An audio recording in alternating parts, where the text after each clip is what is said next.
여러분, 지금 이 순간 누군가가 여러분을 조용히 지켜보고 있다면 어떻겠습니까? 겉으로는 아무렇지 않게 웃으며 다정하게 대하지만 속으로는 이 사람 어디까지 받아줄까? 이 사람의 한계는 어디까지일까? 조용히 계산하고 있다면 말입니다. 그것도 여러분이 알아채지 못하도록 아주 천천히, 교묘하게 말입니다. 사람들은 누구나 선을 가지고 있습니다. 존중이라는 이름의 경계선이죠.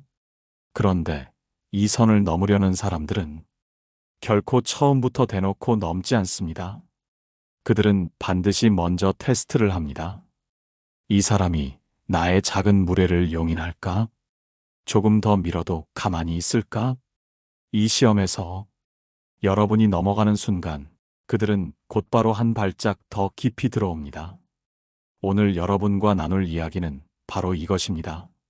선을 넘으려는 사람들은 왜 끊임없이 여러분을 테스트하는지, 그리고 그들이 자주 쓰는 세 가지 대표적 테스트가 무엇인지 살펴보겠습니다.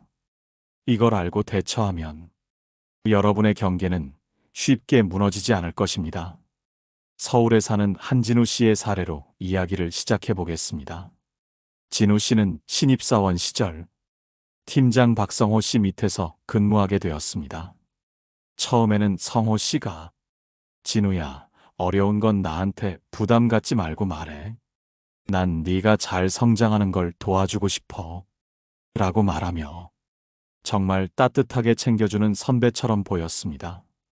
그런데 몇 주 지나면서 이상한 일이 시작됐습니다. 야근을 마치고 퇴근하려 할 때 성호 씨는 진우야, 그래도 신입이니까 팀장 먼저 가게 하면 좀 그렇지 않아? 나는 일이 좀 남아서 그런데 같이 조금만 도와줄래? 라고 말했습니다. 진우 씨는 그래, 뭐 이 정도쯤이야 하며 남아 도와줬습니다. 그렇게 몇 번을 반복하다 보니 어느새 야근이 당연한 일이 되어버렸습니다. 한 번은 주말에도 회사에 급히 처리할 게 있는데 혹시 시간 괜찮으면 나와줄 수 있겠니? 라고 부탁했습니다. 이쯤 되니 진우 씨는 마음속에 의문이 생겼습니다. 왜 내가 이걸 거절하지 못하지? 처음에는 그냥 도와준 건데 이게 점점 요구가 커지네. 바로 이런 겁니다. 선을 넘는 사람들은 처음부터 선을 훅 넘어오지 않습니다. 아주 작은 부탁, 아주 미묘한 말 한마디로 상대의 반응을 살피며 조금씩 시험합니다. 그리고 상대가 넘어오면 더 큰 요구를 시도하는 것이죠. 다음으로 이들이 자주 사용하는 첫 번째 테스트가 무엇인지 구체적으로 살펴보겠습니다.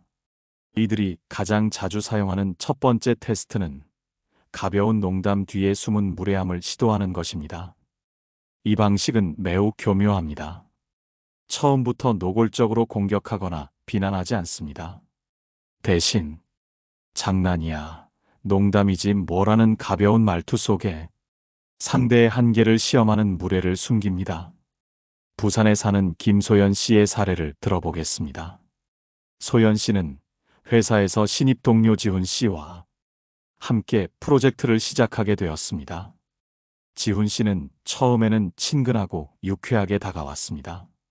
하지만 프로젝트가 진행될수록 이상한 말들이 조금씩 등장하기 시작했습니다. 소연 선배는 워낙 꼼꼼하셔서 실수도 없으시겠죠? 선배야 뭐 워낙 윗사람 눈치 잘 보시니까요. 그렇게 완벽주의면 피곤하지 않으세요? 처음엔 소연 씨도 웃어넘겼습니다. 뭐 농담이겠지. 하지만 이런 말이 반복되자 소연 씨는 점점 불편해지기 시작했습니다. 자신의 성실함을 깎아내리고 자꾸 윗사람에게 아부하는 사람처럼 묘사하는 말투에 미묘한 공격성을 느꼈습니다. 이게 바로 첫 번째 테스트입니다. 선을 넘으려는 사람들은 이런 농담을 던져놓고 상대의 반응을 지켜봅니다. 상대가 그렇게 말하지 마. 그건 좀 불편해. 라고 단호하게 선을 그으면 그들은 조심하거나 물러섭니다. 하지만 대부분은 그저 웃어넘기고 말기 때문에 아, 이 사람은 이 정도 말해도 되는구나 하는 확신을 갖게 됩니다. 이런 무례한 농담은 결국 상대를 심리적으로 지배하려는 첫 발판입니다. 상대를 불편하게 만들고 자기 위에 서려는 시도입니다. 이걸 초기에 차단하지 않으면 더 노골적인 비아냥과 조롱으로 발전하기 쉽습니다. 철학자 쇼펜하우어는 말했습니다. 농담 속에는 언제나 숨겨진 진심이 들어있다. 여러분, 가벼운 농담이라도 상대의 존중을 무너뜨리는 말에는 처음부터 단호하게 선을 긋는 용기가 필요합니다. 웃어넘기는 것이 반드시 성숙한 대응은 아닙니다. 이번에는 선을 넘는 사람들이 자주 사용하는 두 번째 테스트에 대해 살펴보겠습니다. 두 번째로 자주 사용하는 테스트는 작은 부탁으로 시작해 점점 요구를 키우는 것입니다. 이 방식은 특히 회사, 친구, 심지어 가족 사이에서도 자주 등장합니다. 처음엔 부탁처럼 보이지만 사실은 상대가 어디까지 받아줄지를 시험하는 단계적 접근입니다. 대구에 사는 윤재민 씨의 사례를 들어보겠습니다. 재민 씨는 동네 친구 상호 씨와 오랫동안 가깝게 지내왔습니다. 상호 씨는 자주 작은 부탁을 했습니다. 재민아, 이번에 이사하는데 트럭 하나만 같이 좀 옮겨줄래? 며칠 뒤에 부모님 모임 있는데 혹시 대신 운전 좀 해줄 수 있어? 이런 부탁은 친구 사이에 흔히 있을 수 있는 일이라 생각하고 재민 씨도 성실히 도와주었습니다. 하지만 점점 상황이 바뀌기 시작했습니다. 상호 씨는 점차 재민 씨의 시간을 자신의 일정에 맞추려 들었고 거절하면 야, 우리가 이런 사이에 이 정도도 못 도와주냐? 너 요즘 변한 거 아니냐? 라는 식으로 죄책감을 유도했습니다. 여기서 핵심은 바로 이것입니다. 처음에는 작은 호의를 요구하며 상대가 나를 위해 시간을 내주는 걸 당연하게 만들고 그 다음엔 점점 요구의 강도를 높여가는 것입니다. 이걸 심리학에서는 점진적 양보 요구법이라고 부릅니다. 처음엔 작은 요구로 시작해서 상대가 한 번 받아주면 그걸 발판 삼아 점점 더 큰 요구를 자연스럽게 받아들이게 만듭니다. 거절하기 어려운 심리적 흐름이 만들어지는 것입니다. 여러분도 혹시 에이, 뭐 이 정도쯤은 해줘야지 라는 말로 시작된 부탁들이 점점 커지고 반복된 경험이 있나요? 이게 바로 두 번째 테스트입니다. 이럴 때 초기에 이 부분은 내가 도와주지만 이걸 계속 기대하면 곤란해. 오늘은 가능하지만 다음부터는 내가 책임질 수 없는 일이야. 이렇게 분명한 경계선을 그려야 상대가 경계를 넘지 못합니다. 철학자 에리히 프롬은 말했습니다. 건강한 관계란 서로의 자유를 제한하지 않는 것이다.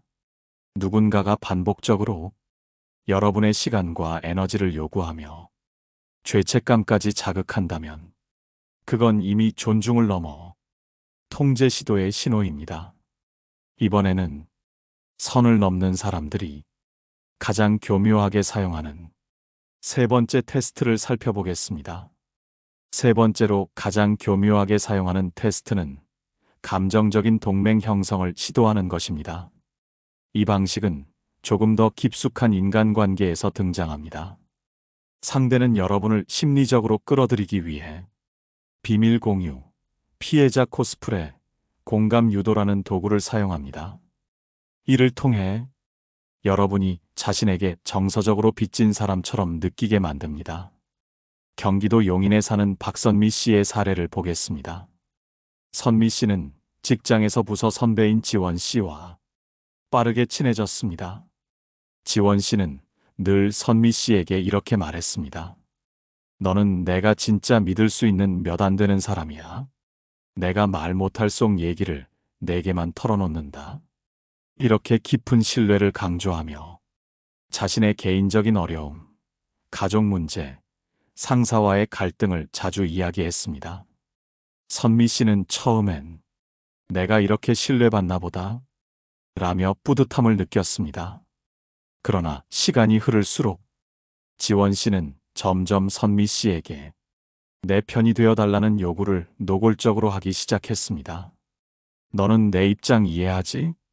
내가 상사한테 기분 나쁜 얘기 들었을 때 내가 좀 알아서 분위기 맞춰줘야 하지 않겠어? 팀장 앞에서는 내가 내 입장을 살짝 얘기해주면 좋겠는데? 이렇게 지원 씨는 처음에는 비밀 공유와 공감을 미끼로 심리적 빚을 지게 만들고 나중에는 조용히 선을 넘으려 했습니다. 이것이 세 번째 테스트입니다. 상대는 먼저 정서적 유대감을 강화하고 내가 쉽게 거절하지 못하도록 만듭니다. 그리고 어느 순간 자신의 입장에서 행동할 것을 요구하기 시작하는 것입니다. 이런 방식은 직장 내 정치, 인간관계의 줄 세우기, 심지어 연인관계에서도 자주 발생합니다. 상대가 나는 너밖에 없다. 너만큼 내 입장 이해해주는 사람 없다. 라고 반복하며 심리적 의무감을 심어줄 때 이미 시험이 시작된 것입니다. 철학자 미셸 푸코는 말했습니다. 권력은 늘 다정함의 얼굴을 하고 다가온다.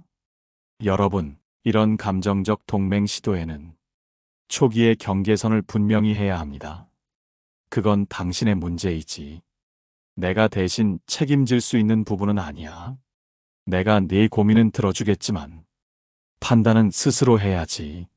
이렇게 차분하지만 단호한 태도로 선을 분명히 긋는 것이 중요합니다. 이제 이 세 가지 테스트를 실제로 어떻게 막아낼 수 있는지 보다 구체적인 대처법을 살펴보겠습니다. 이제는 선을 넘으려는 이 세 가지 테스트를 어떻게 막아낼 수 있는지 구체적인 실천 전략을 살펴보겠습니다. 이 부분이 가장 중요합니다. 왜냐하면 선은 상대가 아니라 내가 그어야 하기 때문입니다. 첫 번째 실천법은 농담 속 숨은 무례함엔 즉각적 경고하기입니다. 상대가 가벼운 농담 뒤에 불편한 메시지를 숨겼을 때 그 자리에서 차분히 경고하세요. 지금 말이 농담인 줄 알겠지만 나는 조금 불편하게 들리네. 이런 식의 표현은 나에겐 적절하지 않은 것 같아. 이렇게 말하면 상대는 처음엔 당황할 수 있습니다. 그러나 초기에 이렇게 선을 긋는 것이 이후 더 큰 무례로 발전하는 것을 차단합니다.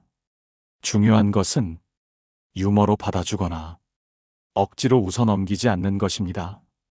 웃어준 순간 상대는 이 정도 농담은 허용된다 라고 확신합니다. 두 번째 실천법은 부탁의 반복엔 한계 설정하기입니다.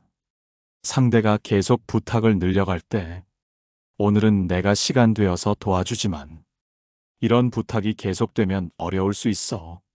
다음에는 네가 스스로 준비하는 게 좋겠어. 이렇게 단호하지만 정중하게 말하세요. 한두 번 들어준 뒤 이 정도는 늘 해주는 사람이구나라는 인식을 갖게 만들지 마세요. 특히 우리가 이런 사이인데 친구 사이에 이 정도도 못 해주냐?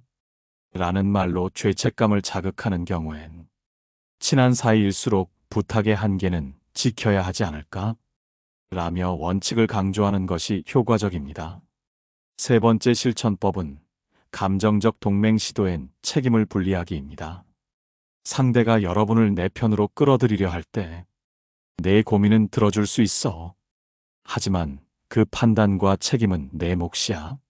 내가 내 입장을 들어줄 수는 있지만 누구 앞에서 대신 입장을 대변하긴 어려워. 이렇게 분리선을 그어야 합니다. 상대의 감정에 과도하게 휘말리면 나중엔 내 입장까지 걸려들게 됩니다. 초반에 들어주는 것과 대신 책임지는 것은 다르다는 점을 명확히 구분해야 합니다. 네 번째 실천법은 비언어적 신호 조절하기입니다. 사실 가장 강력한 경계선은 말이 아니라 태도에서 드러납니다.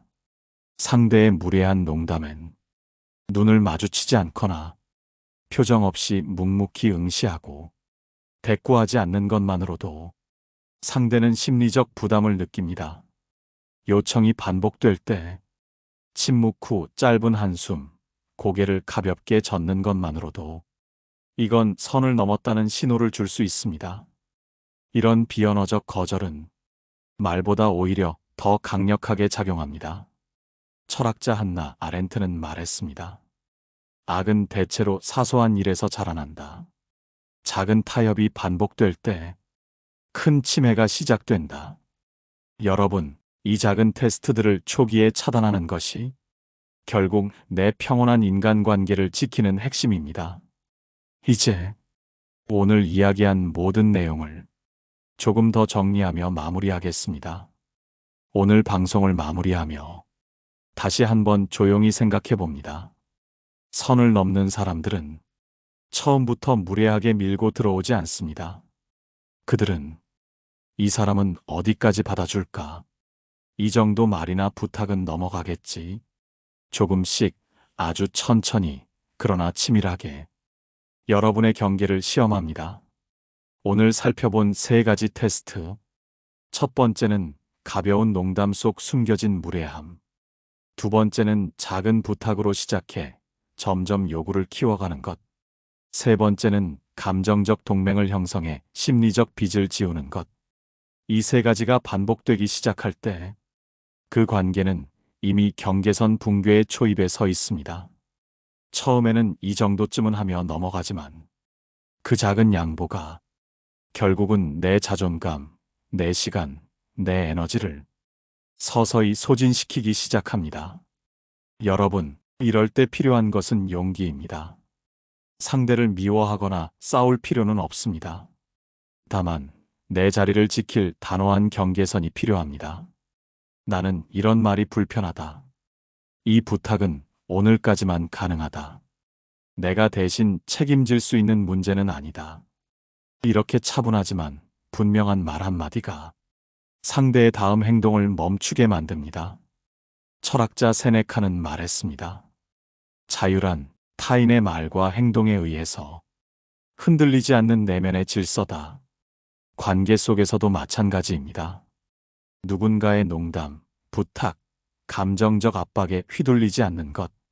그것이 바로 여러분이 스스로 세우는 가장 강력한 경계선입니다. 여러분, 혹시 요즘 이런 테스트를 받고 있다고 느낀 적이 있나요? 누군가가 여러분의 반응을 살피며 조금씩 선을 넘으려 했던 경험이 있다면 댓글로 나눠주세요. 그 경험이 다른 많은 분들에게 소중한 배움이 될 수 있습니다. 오늘 방송이 도움이 되셨다면 좋아요와 구독도 부탁드립니다. 다음 방송에서는 더 깊은 관계의 심리와 내면을 지키는 기술로 여러분을 다시 찾아뵙겠습니다. 오늘도 여러분 안의 경계선이 조용히 단단해지길 바랍니다. 감사합니다. 깨달음의 광장이었습니다.